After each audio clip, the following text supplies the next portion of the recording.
Hello students, সোমস classroom YouTube চ্যানেলে তোমাদেরকে আরও একবার স্বাগত। আজকের ভিডিওতে আমি গ্রামারের সাজেশন নিয়ে আলোচনা করছি। তোমরা হঠাৎ করে ভাববে যে স্যার আবার গ্রামারের সাজেশন বলছে, গ্রামারে কি কোনো সাজেশন হয় নাকি? অবশ্যই গ্রামারের সাজেশন বলতে এটাই নয় যে একটা বাক্য তোমাকে দিলাম, সেই বাক্যটা হুবহু তোমাদের পরীক্ষায় আসবে, এটা কিন্তু নয়। গ্রামারের সাজেশন অর্থাৎ এখানে কোন গ্রামারটা পড়বো, কোথা থেকে কতটা নাম্বার আছে, কোনটাতে ফোকাস করব, কিছু ইম্পর্টেন্ট তোমাদের টিপস অ্যান্ড ট্রিক্স এই ভিডিওতে আমি সম্পূর্ণ আলোচনা করতে যাচ্ছি। তো চলো ভিডিওটা শুরু করা যাক। তার আগে যারা এখনও চ্যানেলে নতুন, চ্যানেলটিকে সাবস্ক্রাইব করোনি অবশ্যই সাবস্ক্রাইব করে দাও, আর ভিডিওটিতে অবশ্যই একটি লাইক দিয়ে দাও। তো চলো ভিডিওটি শুরু করা যাক। তোমরা গ্রামারে জানো তোমাদের কত নাম্বার? টোটাল কিন্তু 12 নাম্বার, ঠিক আছে? তাই এটা ভাবার দরকার নেই যে গ্রামারে বিশাল নাম্বার এবং গ্রামারটাকেই প্রথম প্রায়োরিটি দিতে হবে। প্রায়োরিটি প্রথমে গ্রামারটাকে দেবে না, প্রথমে রাইটিংকে প্রায়োরিটি দেবে, তারপরে কিন্তু টেক্সটটাকে ভালো করে পড়তে হবে। আর টেক্সটের মধ্যে কোনগুলো ইম্পর্টেন্ট এর আগের ভিডিওতে আমি তোমাদের বলে দিয়েছি, তো সেই ভিডিওতে তোমরা কিন্তু দেখে নিতে পারো, কোনো অসুবিধা নেই তোমাদের। তোমরা জানো গ্রামারের টোটাল নাম্বারস হচ্ছে 12 নাম্বার, কিন্তু এই 12 নাম্বারের মধ্যে 3 নাম্বার কিন্তু আবার ফ্রেজাল ভার্বের জন্য চলে গেছে। তাহলে 3 নাম্বার যদি ফ্রেজাল ভার্বের জন্য চলে যায় তাহলে আমাদের পড়ে থাকে কত? টোটাল 9 নাম্বার, ঠিক আছে? তাহলে গ্রামারে কিন্তু আহামরি নাম্বার নেই। তাই যারা রাইটিং পড়োনি, টেক্সট পড়োনি ভালো করে, তারা কিন্তু গ্রামারের চক্করে যেও না, কারণ একটা রাইটিংয়ে যা নাম্বার হয় সম্পূর্ণ গ্রামার প্র্যাকটিস করলেও সেই নাম্বারটা আসবে না তোমাদের। তাই তোমরা কিন্তু যাদের সব কিছু রেডি আছে, টেক্সট রাইটিংও পড়েছো, টেক্সটও ভালো করে পড়েছো, তারা অবশ্যই গ্রামারটা ভালো করে ফোকাস করো। তো দেখো এই 9 নাম্বারের মধ্যে প্রথমে যেটা আছে সেটা কি আছে? ভার্বের ফর্ম। ভার্বের ফর্ম 3টে থাকবে, ড্যাশ ব্র্যাকেটে দেওয়া থাকবে অ্যান্সার, তার মধ্যে সঠিক লিখতে হবে। তাহলে 3 নাম্বার।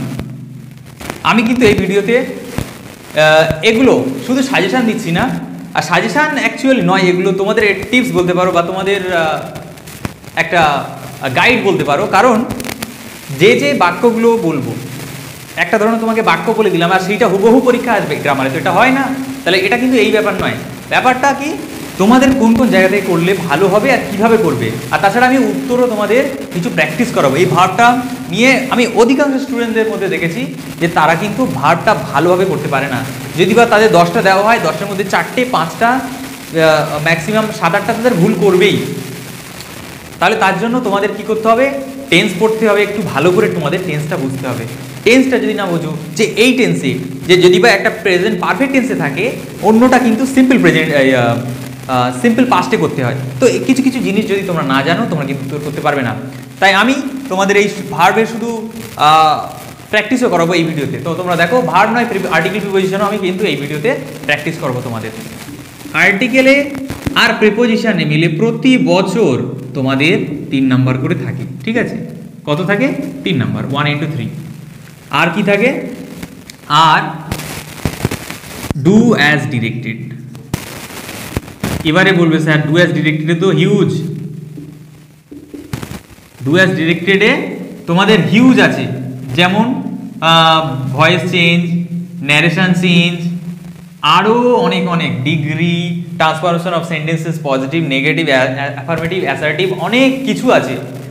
তো তোমাদের এই ডু অ্যাজ ডিরেক্টেড থেকে 1 into 3 থাকবে, 3টে থাকবে। তার মধ্যে একটা ভয়েস চেঞ্জ থাকবে, একটা ন্যারেশন চেঞ্জ থাকবে, আর বাকি সমস্ত গ্রামার থেকে তোমাদের মাত্র একটি থাকবে। তাই যারা এই শর্ট সময়ের মধ্যে এগুলো যাদের প্রিপেয়ার নেই, তারা কিন্তু ডিগ্রি বলো বা ট্রান্সফরমেশন, পজিটিভ, নেগেটিভ সেন্টেন্স, এগুলোর মধ্যে কিন্তু তোমরা যেও না। কারণ তোমরা গেলেই সেখানে ফেসে যাবে, বেকার সময় নষ্ট করবে। 1 নম্বরের জন্য কিন্তু অতগুলো পড়তে হচ্ছে। আর এইটা দেখো, শুধু টেন্সটা যদি একটু ভালো করে পড়ো, তোমরা এখানে 3 নাম্বার পেয়ে যাচ্ছ। আর্টিকেল প্রিপোজিশনের জন্য 3 নাম্বার পাচ্ছ, আর একটা ভয়েস চেঞ্জ 1 নাম্বার, একটা ন্যারেশন চেঞ্জে 1 নাম্বার। তাহলে বুদ্ধি খাটাও, তোমাদের যে যে জায়গাগুলো বেশি বেশি নাম্বার সেগুলো কিন্তু তোমাদের আগে করতে হবে। এটা কিন্তু তোমাদের বারবার আমি বলছি, যারা সারা বছর পড়োনি, এখনও যারা চাইছো যে হ্যাঁ আমরাও এখন কিছু করতে পারি, অবশ্যই তোমরা করতে পারো। মাইন্ডে তোমরা যদি বা ঠিক করে নাও যে তোমরা পারবে, তো অবশ্যই তোমরা করতে পারবে। কিন্তু তার জন্য কি করতে হবে? প্রপার সাজেশন স্ট্র্যাটেজি তোমাদের মেনটেন করতে হবে। সেটা যদি না করেছো তাহলে কিন্তু সবই তোমাদের বৃথা। এত হিউজ সিলেবাসে এই শর্ট সময়ে তোমাদের কিন্তু সম্পূর্ণ করা সম্ভব নয়।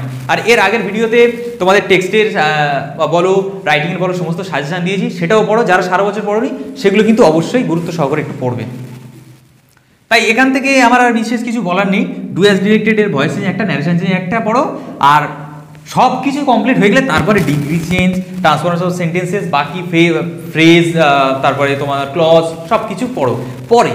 কিন্তু আগে এই কটা তোমাদের হয়েছে কিনা সেটা কিন্তু নিশ্চিত করো। আর এই টোটাল 12 নম্বরের মধ্যে 3 নম্বর দেখো ফ্রেজাল ভার্ব। ফ্রেজাল ভার্বের বেশ কিছু 30-35টা বা 40টা যদি ফ্রেজাল ভার্ব করো সেটার মধ্যে 100% তোমাদের কিন্তু কমন আসবে। যাদের এখনো নেই ফ্রেজাল ভার্ব তারা কমেন্টে ফ্রেজাল ভার্ব লিখে দাও, তাহলে আমি পরের ভিডিওতে কিন্তু তোমাদের ফ্রেজাল ভার্বের জন্য একটা স্পেশাল আলাদা ভিডিও আনবো, সেখানে তোমাদের সব কিছু ডিসকাস করবো, প্লাস পিডিএফও দিয়ে দেবো। তো চলো এবারে আমরা এই ভার্বটা, অর্থাৎ এই যে 3 নাম্বার আছে, এই 3 নাম্বারটা অনেকটা কিমতি। এই 3 নাম্বারটা আর এই আর্টিকেল প্রিপোজিশন এই 3 নাম্বারটা একটু প্র্যাকটিস করে নিই। আমি জানি এই ভিডিওটা বিশেষ বড় করতে চাচ্ছি না, এক একটা বিষয় কিন্তু আলাদা আলাদা ভিডিও বানালে পুরো ডিসকাশন করলে তারপরে কিন্তু সলভ হয়। তো তবু আমি চেষ্টা করব যাতে তোমাদের এই স্বল্প সময়ের মধ্যেও অনেকটা বোঝাতে পারি।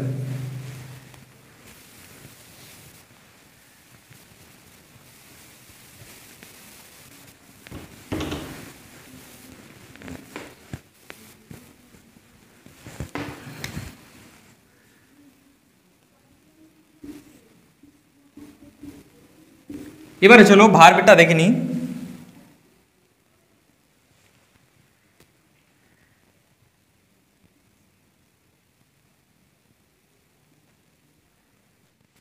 এইবারে দেখো এখানে একটা তোমাদের কোশ্চেন দিয়ে দিয়েছি, যেটা 3টে করে ভার্ব, 3টে উত্তর করতে হবে। ব্র্যাকেটে দেখো 3টে করে অপশন দেওয়া আছে, কোনটা সঠিক হবে সেইটা বোঝার জন্য তোমাদেরকে আমি বারবার বলবো টেন্সটা একটু ভালো করে দেখো। টেন্স যদি ভালো করে না দেখো তোমরা কিন্তু এটা করতে তোমাদের অসুবিধা হবে, ভুল হবে। তো প্রথমত দেখো এটা আগে পড়বে, এইটা যদি বা মানে বুঝতে পারো তাহলে তোমাদের পড়তে আরও সুবিধা হয়ে যাবে। আর যদি বা নাও পারো, মানে বুঝতে যদি নাও পারো, তাহলে কিন্তু টেন্সটা একটু গুরুত্ব দিলে কিন্তু তোমরা বুঝতে পারবে। যেমন দেখো এখানে বলছি yoga helped to improve the quality of life. লাইফের কোয়ালিটি ইমপ্রুভ করে কিছু একটা, সেটা করতে সাহায্য করা। তোমরা জানো এই দুটো প্রেজেন্ট টেন্সে আছে, এটা পাস্ট টেন্সে আছে। তো কোনটা হবে এখানে দেখো, প্রথমত দেখো ইয়োগা এটা হচ্ছে third person singular number, third person singular number. আশা করি তোমরা থার্ড পারসন সিঙ্গুলার নাম্বার সম্পর্কে জানো। তো বলে দিই যারা এখনো জানো না, আমি তুমি মানে আই আর ইউ বাদে পৃথিবীতে যা কিছু, পৃথিবীর বাইরেও একটা বোঝায়। যেমন পেন, চেয়ার, যা কিছু একটা বোঝায়। শুধু বাদ দেবে আই আর ইউ, এই দুটো বাদ দিয়ে পৃথিবীতে যা কিছু একটা বোঝাবে সবই কিন্তু থার্ড পারসন সিঙ্গুলার নাম্বার। যেমন ফুটবল, ক্রিকেট, ইয়োগা, কুচবি, যে কোনো জিনিস সেটা কিন্তু থার্ড পারসন সিঙ্গুলার নাম্বার হবে। একের বেশি হয়ে গেলে সেটা থার্ড পারসন নাম্বার প্লুরাল হয়ে যাবে। দেখো থার্ড পারসন সিঙ্গুলার নাম্বারে কিন্তু ভার্বের সাথে এস বাই এস হয়, সিম্পল প্রেজেন্ট টেন্সে আমরা পড়েছিলাম। কিন্তু এখানে হেল্প আছে, তাহলে এই হেল্পটা হবে না, কারণ থার্ড পারসন সিঙ্গুলার নাম্বার আছে, শুধু হেল্প তারপরে বসবে না। দেখো গ্রামারের কি ভুলগুলো সেগুলো তোমরা শনাক্তকরণ করো। তাহলে ইয়োগা হেল্প হবে না। আবার এবারে বলতে পারো হেল্পস, এটা হতে পারে, আবার হেল্পটাও তো হতে পারে, এটাও নিতে পারি। তো এটা নেব না কেন? কারণ দেখো হেল্প মানে পাস্ট টেন্সে ইয়োগা সাহায্য করতো, ইমপ্রুভ করতে সাহায্য করতো, এখন কি করে না? মানে আগের যুগের মানুষ যারা যোগ ব্যায়াম করতো তাদেরই শুধু ফল দিত, তাদেরই উপকার হতো। এখন যদি তুমি যোগ ব্যায়াম করো তোমার কোনো লাভ হবে না, এটা কিন্তু একদম নয়। তাহলে এটাও কিন্তু হচ্ছে না, তাহলে এইটা হয়ে যাবে তোমাদের সঠিক উত্তর। হ্যাঁ, হেল্পস, ঠিক আছে। তাহলে এই হেল্পসটা হয়ে যাবে তোমাদের সঠিক উত্তর। তারপরেরটা দেখো, ড্যাশ সেজ আ রিসেন্ট স্টাডি, এটার আগে সাবজেক্ট নেই কিন্তু সেটা পরে দিয়েছে। এটা বলেছে কে বলেছে? একটা রিসেন্ট স্টাডি বলেছে এটা। তো দেখো তোমরা যখন বুঝতে পারবে না কোনটা হবে, যদি না বুঝতে পারো কোনটা হবে না এটা শনাক্তকরণ করো। এইটা হবে না কেন? দেখো হ্যাজ বিন থাকলে ভার্বের সঙ্গে আইএনজি থাকে, ঠিক আছে, যদি এখানে হ্যাজ বিন থাকে ভার্বের সাথে আইএনজি থাকবে, সেটা নেই। আরেকটা কি, এখানে দেখো হ্যাজ বিন আছে, সেড আছে, তাহলে এটা প্যাসিভ ভয়েসে আছে। ঠিক আছে, হ্যাজ বিন আছে, মানলাম যে এটা ভার্বের থার্ড ফর্ম, তাহলে এটা প্যাসিভ ভয়েসে আছে। প্যাসিভ ভয়েসে যখন আছে তাহলে বাই দিয়ে কোনো একটা সাবজেক্ট দাও, কার দ্বারা কাজটা করা হচ্ছে, এরকম কিছু নয়। তাহলে একটা রিসেন্ট স্টাডি এটা বললো বা বলে, তাহলে এইটার মধ্যে দেখো শেষ কথাটা আসবে, সেট কিন্তু আসবে না। তোমাদের মনে হবে যে এটা তো অতীত হয়ে গেছে, না এটা প্রেজেন্টের কথা হচ্ছে। দেখো এটাও প্রেজেন্টের কথা হচ্ছে, তো যোগা হেল্প করে এই কথাটা বলছি, একটা রিসেন্ট স্টাডি এখন হয়েছে, সেই রিসেন্ট স্টাডিতে পাওয়া গেছে, তাহলে দেখো সেটা প্রেজেন্টের কথা হচ্ছে, পাস্টের কথা কিন্তু নয়, তাহলে কিন্তু এই সেটটা দেব না। ঠিক আছে, তাহলে সেজ হবে এটা সঠিক উত্তর, এই সেটও হবে না, হ্যাজ বিন সেটও হবে না।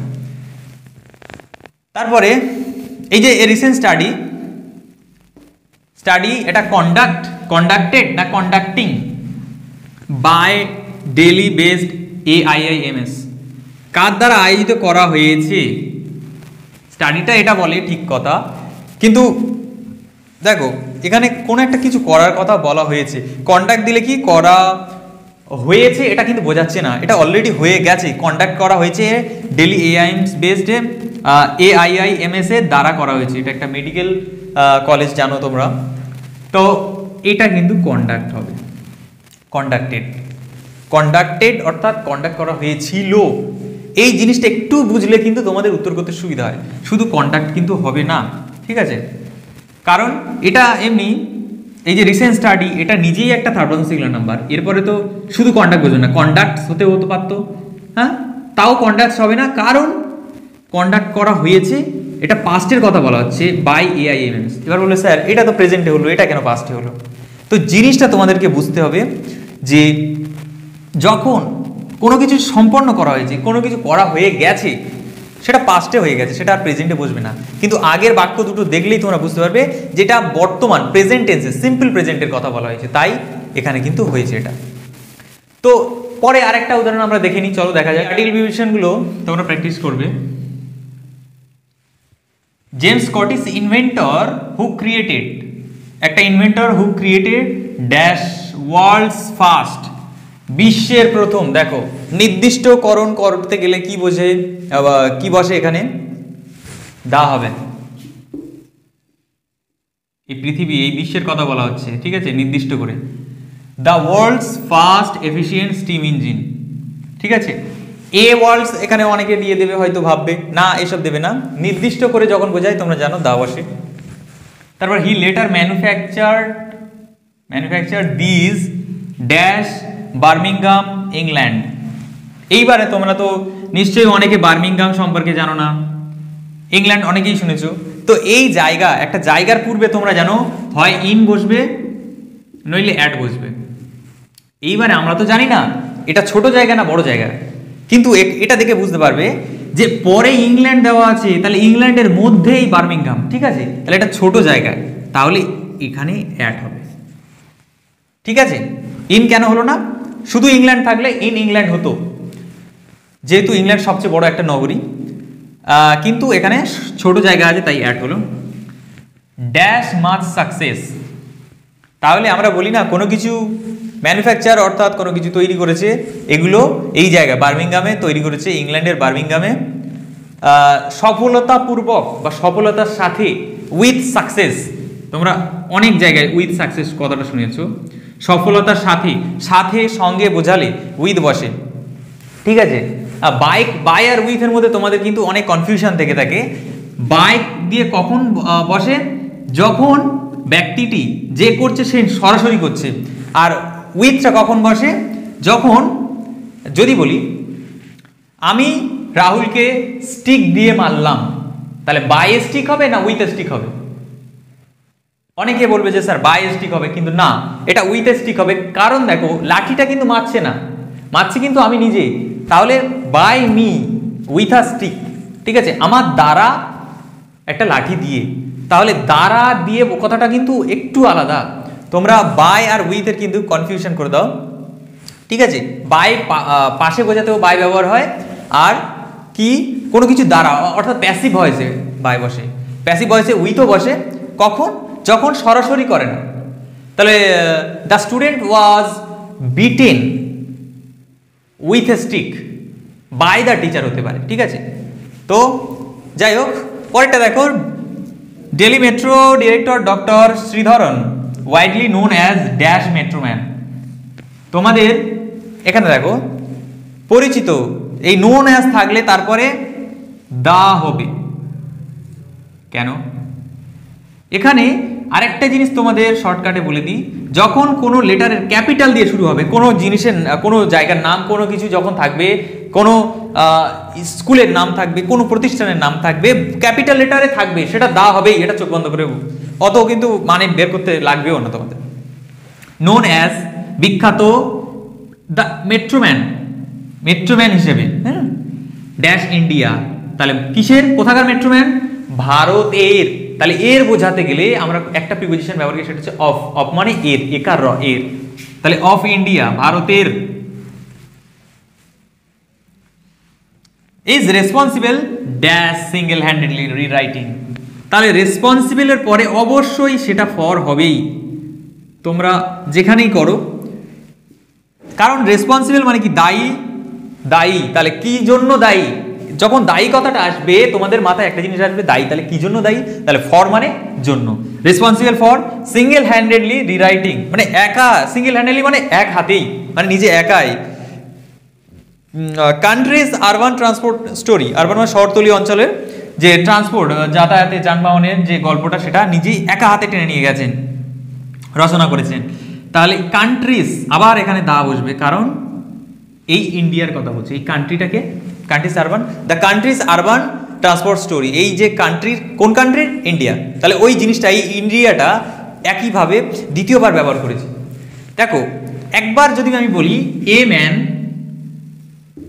পরের বারে কিন্তু সেটা দা ম্যান বলতেই হবে। কারণ কি? আমি বললাম যে একটা লোক আমাদের বাড়িতে এসেছে, একটা লোক আমাদের বাড়িতে আজকে এসেছে, পরের দিন যদি সেই লোকটা আসে, তখন আমরা বলবো না যে a man came to our house, তখন কি বলবো?